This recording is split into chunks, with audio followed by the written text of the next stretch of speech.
नाजरीन आदाब। लीजिए दोस्तों, इंतज़ार की घड़ियों को ख़त्म करते हुए आप ही के चहीते इस मखसूस प्रोग्राम बातें क़ानून की में मैं एतमाद के साथ आप तमाम का खैर मकदम करता हूं कि आज भी आपको अपने हुकूक़ से वाकिफ़ करवाया जाएगा। तो आइए नाजरीन, सबसे पहले जानते हैं आज का उन्वान। आज हम बात करेंगे लैंड एक्विजिशन एक्ट पर, और इस पर गुफ्तगू करने के लिए आज हमारे साथ स्टूडियो में मौजूद है एक ऐसी शख्सियत जो ना ही एक तालीमी याफ्ता रोशन ख्याल घराने के साथ साथ एक कानूनदा घराने से भी है। मैं बात कर रहा हूँ वसीम अहमद खान एडवोकेट साहब की, जो तकरीबन 3 दहाकों से कानून और माशरे की खिदमत कर रहे हैं। आपने पब्लिक के मफाद में कई एक पब्लिक इंटरेस्ट लिटिगेशंस फाइल करते हुए माशरे की फलाह और बहबूद में अपना एक अलग से मुकाम बनाए हुए हैं। नाजरीन, आपके मशहूर पब्लिक इंटरेस्ट लिटिगेशंस में है Krishna water case, footpath encroachment case और प्योर ड्रिंकिंग वाटर का केस भी शामिल है।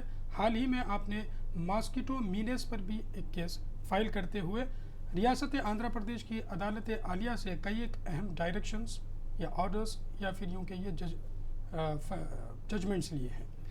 तो आइए नाज़रीन, आप और हम मिलकर वसीम अहमद खान साहब का हमारे इस प्रोग्राम बातें कानून की में खैर मकदम करते हैं। वसीम साहब हमारे स्टूडियो में एक बार फिर से मौजूद हैं। हमें बहुत खुशी है कि आपने पिछले बार भी हमारे साथ पब्लिक इंटरेस्ट लिटिगेशन और रिट्स पर बात की थी।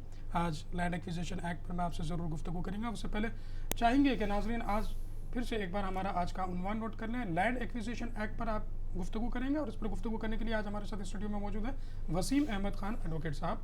तो प्रोग्राम को आगे बढ़ाते हैं। गुफ्तगू का आगाज़ मैं इस बात से करना चाहूँगा वसीम साहब के लैंड एक्विजिशन एक्ट को कब बनाया गया, ये कब वजूद में आया गया और इसका क्या मकसद है?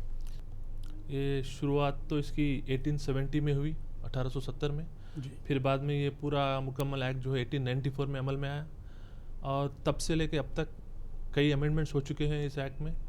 और इस वक्त भी ये एक्ट को अमेंड करने की कोशिश हो रही है जी। और प्रपोज अमेंडमेंट बिल अभी पेंडिंग है। और ये एक्ट के तहत जो होता है कि जब कोई लैंड एक्वायर की जाती है तो कैसा किया जाना चाहिए, कौन सी लैंड एक्वायर होती है, किस तरीके से एक्वायर करना चाहिए, कॉम्पेंसेशन किस तरीके से देना चाहिए, काफ़ी चीज़ें बताई गई हैं इस एक्ट में। तमाम प्रोसीजर जो है लैंड एक्वायर करने का, गवर्नमेंट जो एक्वायर कर सकती है, इसका प्रोसीजर क्या ये सेंट्रल एक्ट है या स्टेट एक्ट है? ये तो सेंट्रल एक्ट है जी बेसिकली। और कई स्टेट गवर्नमेंट अपने हिसाब से थोड़े बहुत अमेंडमेंट कर चुके हैं इसमें। और जनरली ये तो सेंट्रल एक्ट है। तो फिर इसके पावर्स जो है सेंट्रल गवर्नमेंट को है एक्वायर करने की या स्टेट गवर्नमेंट को है? अगर सेंट्रल गवर्नमेंट कोई लैंड अपने लिए सेंट्रल गवर्नमेंट के लिए एक्वायर करना चाह रही तो ये खुद कर सकती है या किसी को डेलीगेट कर सकती है स्टेट गवर्नमेंट को। अदरवाइज स्टेट गवर्नमेंट खुद अपने लिए एक्वायर कर सकती है जी। और कई केसेस में वो स्टेट गवर्नमेंट जो होती है कि अपने कलेक्टर को डेलीगेट करती है powers to acquire the lands. तो जो एक्वायर जो करती है गवर्नमेंट, तो इसको किस वजह से एक्वायर कर सकती है, क्या इसका जो है वजह क्या है एक्वायर करने की? देखिए, स्टेट गवर्नमेंट लैंड इसलिए एक्वायर करती है कि पब्लिक पर्पस के लिए। जब कभी भी गवर्नमेंट को ये महसूस होता है कि कोई पब्लिक मफाद के लिए, पर्पस के लिए कोई ऐसी चीज़ बनाना है जी, या कोई ऐसी चीज़ वेलफेयर स्कीम करना है जिसके लिए कोई इमारत खड़ी करनी है या कोई प्रोजेक्ट बनाना है, तो इनके लिए कुछ ज़मीन की ज़रूरत पड़ती है, लैंड की ज़रूरत पड़ती है। तो अगर ये लैंड पब्लिक के पास है, प्राइवेट लैंड है जी, तो उस लैंड एक्विजिशन एक्ट के तहत ये पब्लिक से ये प्राइवेट लैंड एक्वायर करते हैं लोग पब्लिक पर्पस के लिए। जी। तो नाज़रीन, जैसा कि हमारे वकील साहब ने बताया कि पब्लिक पर्पस के लिए लैंड एक्वायर करती है गवर्नमेंट। का ये काम है कि हर एक सिटीज़न को रोटी, कपड़ा और मकान दे। बावजूद उसके मकान तो गवर्नमेंट हमारी बड़ी ही मैं माजरत खाही के साथ ये बात अर्ज़ करना चाहूँगा, बहैसियत हिंदुस्तानी शहरी मुझे ये बोलना तो नहीं चाहिए, लेकिन क्योंकि मुझे अपने वतन से बहुत मोहब्बत है, मैं ये गवर्नमेंट के सामने ये बात रखना चाहूँगा कि जबकि एक सिटीज़न को लैंड या मकान उसको देना हुकूमत की ज़िम्मेदारी है, वहाँ वो मकान तो दे नहीं रही है बल्कि उल्टा छीन रही है। इस पर हम गुफ्तगू मज़ीद आगे करेंगे कि किस वजह से ये गवर्नमेंट एक्वायर करती है लैंड। पब्लिक पर्पस जो इसकी जो डेफिनेशन या तारीफ़ दी गई है वो क्या है, इस पर आप रोशनी डालें। देखिए, ये लैंड एक्विजिशन एक्ट के तहत पब्लिक पर्पस जो है सेक्शन 3F में डिफाइन किया गया है। 3F में जी कई चीज़ें बताई गई हैं क्या पब्लिक पर्पस होता है। सपोज़ कोई हॉस्पिटल बनाना है पब्लिक के लिए, कोई एक इंस्टीट्यूशन बनाना है, एजुकेशनल इंस्टीट्यूशन बनाना है, या कोई डैम बनाना है या कोई प्रोजेक्ट बनाना है, जी अगर ऐसी चीज़ें कई बताई गए हैं, रोड वाइडनिंग है, रोड छोटी हो गई, रोड चौड़ी करना है, जी तो ऐसे चीज़ों में जी गवर्नमेंट जो होती है कि पब्लिक पर्पस बताकर ये लैंड एक्वायर करने की कोशिश करती है।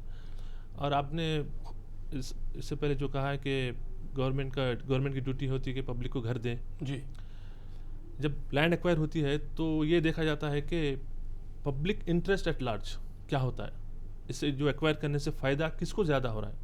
पब्लिक को अगर ज़्यादा फ़ायदा हो रहा है, पब्लिक एट लार्ज को, जी तो इंडिविजुअल इंटरेस्ट के माने कम हो जाते हैं। अगर किसी एक का घर हासिल करते हैं, एक की दुकान लेते हैं, जी ये वो लोग ये बताते हैं कि इसी एक आदमी की दुकान लेने से या 10 लोगों की, 100 लोगों की दुकान लेने से 1000 लोगों का फ़ायदा हो रहा, लाख का फ़ायदा हो रहा। तो ये पब्लिक इंटरेस्ट जो रहता, पब्लिक एट लार्ज का जो इंटरेस्ट रहता, वो हमेशा प्रिवेल होता है जी इंडिविजुअल इंटरेस्ट के बावजूद जी। अगेंस्ट में। जी हाँ नाजरीन, वसीम साहब ने बेहतर बताया कि जो है welfare of the people is supreme law. Indian law के हिसाब से या इंडियन गवर्नमेंट के हिसाब से मैंने जो बात अर्ज़ की थी वो इसलिए की थी कि गवर्नमेंट को इस तरफ मुतवज्जो करें कि बहुत सारे लोग हिंदुस्तान में आज भी, न्यूक्लियर बम तो हम बना चुके हैं, काफ़ी चीज़ों में हमने आईटी सेक्टर में तरक्की की है, लेकिन वहीं पर गरीब लोग भी हैं जिनको ना ही घर नसीब होता है और ना ही छोटी सी ज़मीन नसीब होती है। सुप्रीम लॉ जो है वो वेलफेयर ऑफ द पीपल देखा जाता है। जैसा कि वसीम साहब ने बताया कि चंद लोगों को अगर तकलीफ़ होती है, उसके तकलीफ़ के अलग दूसरे लोगों को ज़्यादा फ़ायदा होता है, तो वहाँ पर गवर्नमेंट पब्लिक एट लार्ज को मद्देनज़र रखते हुए ये काम करती है। कॉन्स्टिट्यूशन ऑफ इंडिया में फंडामेंटल राइट्स के तौर पर राइट टू प्रॉपर्टी भी दिया गया था। अगर राइट टू प्रॉपर्टी है तो फिर ये किस तरीके से गवर्नमेंट लैंड एक्वायर करती है, इस पर हम वसीम साहब से जानेंगे कि राइट टू प्रॉपर्टी एक हमारा फंडामेंटल राइट हुआ करता था, अब उसका क्या हुआ। 1978 तक राइट टू प्रॉपर्टी एक फंडामेंटल राइट था, लेकिन 78 के बाद ये राइट ख़त्म कर दिया गया जी और एक न्यू आर्टिकल इंट्रोड्यूस किया गया है कॉन्स्टिट्यूशन में, दैट इज़ आर्टिकल 300A। जी आर्टिकल 300A का ये मतलब ये होता है कि गवर्नमेंट किसी से कोई प्रॉपर्टी लेना चाह रही और किसी को डिस्पोजेस करना चाह रही, तो आर्टिकल 300A कहता है कि no government should disposes any person from his property without due course of law. जी अगर किसी को कोई प्रॉपर्टी हासिल करने की ज़रूरत है तो कोई कानूनी उसको वहाँ से डिस्पोजेस करना चाहिए और he should be reasonably compensated, उसको कॉम्पेंसेटेड दे के जी कुछ ज़रूरत बताकर तभी उसको आप उसकी प्रॉपर्टी से डिस्पोजेस कर सकते हैं। आर्टिकल 300A का ये बेनिफिट है।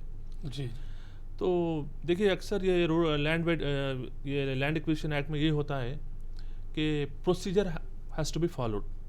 अगर क़ानून के हिसाब से एक्वायर नहीं करते हैं लोग, कहीं कुछ खामियां होते हैं इनके एक्विजिशन में, प्रोसीजर में, जी तो तब हर इंसान को, हर सिटीज़न को ये राइट है कि उनकी प्रोसीडिंग से क्वेश्चन कर सके जी कि they are not following article 300A of the constitution. तो जब अपन को उनके लैप्सेस पॉइंट आउट करते हैं कि एक्विजिशन में ये डिफेक्ट है, जी आपने इस तरीके से प्रोसीजर है और आप फॉलो नहीं किया है, तो आप इसके प्रोसीडिंग्स को क्वेश्चन कर सकते हैं। और कई केसेस में हाई कोर्ट या सुप्रीम कोर्ट होता है कि कई केसेस क्वैश कर चुके हैं एक्विजिशन प्रोसीडिंग्स को जी। और होल्डिंग के दे विशिएटेड है, इम्प्रॉपर है, इलीगल है, अनकॉन्स्टिट्यूशनल है। जी तो आपको पूरा आर्टिकल 300 का बेनिफिट ये है कि आपको पूरा इख्तियार है हर सिटीज़न को कि कुछ लैंड एक्विजिशन प्रोसीडिंग का क्वेश्चन कर सके अगर वो कानून के हिसाब से नहीं है तो। जी जैसा कि नाजरीन, article 300A of Indian constitution के मुताबिक जिस किसी की भी लैंड एक्वायर गवर्नमेंट करना चाहती है तो उसके लिए प्रॉपर प्रोसीजर होना चाहिए और एक कानून के तहत ही उसकी लैंड को एक्वायर कर सकते हैं। अगर प्रोसीजर फॉलो नहीं किया जा रहा है, इस पर आप कोर्ट से रुजू हो सकते हैं। जैसा कि वसीम साहब ने बताया कि बहुत सारे आपको रेमेडीज़ इसमें अवेलेबल है। रोड वाइडनिंग के नाम पर जो घरों को तोड़ा जाता है, बिल्डिंग्स को तोड़ा जाता है, तो ये जो लैंड एक्वायर की जाती है इसी कानून के तहत एक्वायर की जाती है। जी हाँ, बिल्कुल।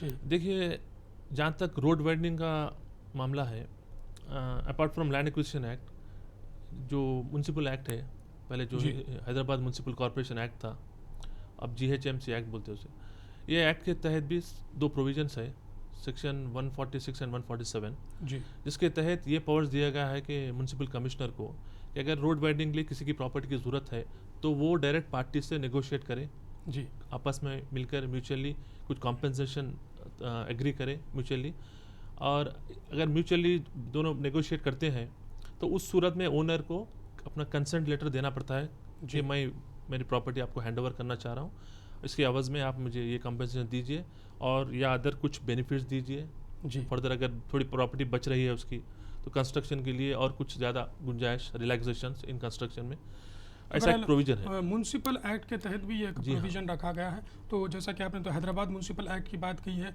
तो हर स्टेट में भी म्यूनसिपल एक्ट होते हैं, तो वहाँ पर भी म्यूनसिपल एक्ट के तहत लैंड एक्वायर जी हाँ हो सकता की जा सकती है। क्या है ये लैंड एक्विजिशन प्रोसीडिंग जो है थोड़ा लेंथी प्रोसेस है जी, लेंथी प्रोसीडिंग्स है।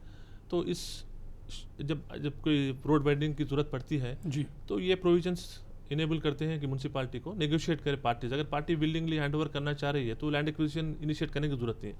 और बाज़ केसेस में ये भी देखा गया है कि ज़बरदस्ती भी डरा धमका के कंसेंट लेने की कोशिश करते हैं गवर्नमेंट डिपार्टमेंट म्यूनसिपालिटी से भी। म्यूनसिपालिटी तो इस सूरत में क्या होता है, नातेफाकी होती है कि जब मकान मालिक कहता है कि मैं कंसेंट नहीं देना चाह रहा हूँ, आप लैंड एक्विजिशन प्रोसीडिंग इनिशिएट करिए, मैं आपको प्रॉपर्टी हैंड ओवर नहीं करना चाह रहा हूँ। वैसे भी कई बाज़ केसेस देखे गए हैं जहाँ पर पब्लिक खुद कंसेंट देने से इनकार कर चुकी है और उसके बाद वो हाई कोर्ट भी पहुंचे हैं कि हमारे से ज़बरदस्ती कंसेंट हासिल किया जा रहा है, उनको कोई इख्तियार नहीं है ज़बरदस्ती कंसेंट लेने का। और विलिंगली खुशी से हम दे रहे हैं तो ले सकते हो, अगर ज़बरदस्ती कुछ और दूसरे तरीके से नहीं ले सकते। और इस सूरत में जब कंसेंट मना किया गया, नहीं दे रिफ्यूज़ किया गया ओनर की तरफ से, तो वो लैंड एक्विजिशन एक्ट इनिशिएट करना चाहिए उनको। जी। तो जैसा कि नाज़रीन आपको पता चल चुका है कि कोई भी चीज़ हो आपके पास अगर गवर्नमेंट लेना चाहती है तो उसके लिए प्रॉपर प्रोसीजर होना चाहिए। एक एक्ट के तहत, एक कानून के तहत ही टैक्स भी आप देते हैं तो उसके लिए भी एक एक्ट है, या आप ज़मीन भी देना है तो उसके लिए ये एक्ट है। बहरहाल एक्ट के तहत कानून बनाकर ही गवर्नमेंट किसी से कोई चीज़ एक्वायर कर सकती है, बगैर उसके अगर करती है तो आपके लिए कई रास्ते खुले हैं। इस पर हम मज़ीद गुफ्तगू जारी रखेंगे। मास्टर प्लान के बारे में लोग को बहुत कन्फ्यूजन होता है कि मास्टर प्लान क्या है और लैंड एक्विजिशन क्या है, इस पर हम ज़रूर गुफ्तगू करेंगे। इसके साथ साथ आपको प्रोसीजर भी बताएंगे कि लैंड एक्वायर करने का गवर्नमेंट के पास क्या प्रॉपर प्रोसीजर होता है। अगर प्रोसीजर के हिसाब से ना चला जाए तो आवाम को किस किस्म के रेमेडीज़ किन कोर्ट्स में किस तरह से हासिल करना चाहिए, इस पर ज़रूर गुफ्तगू होगी, लेकिन इस छोटे से ब्रेक के बाद।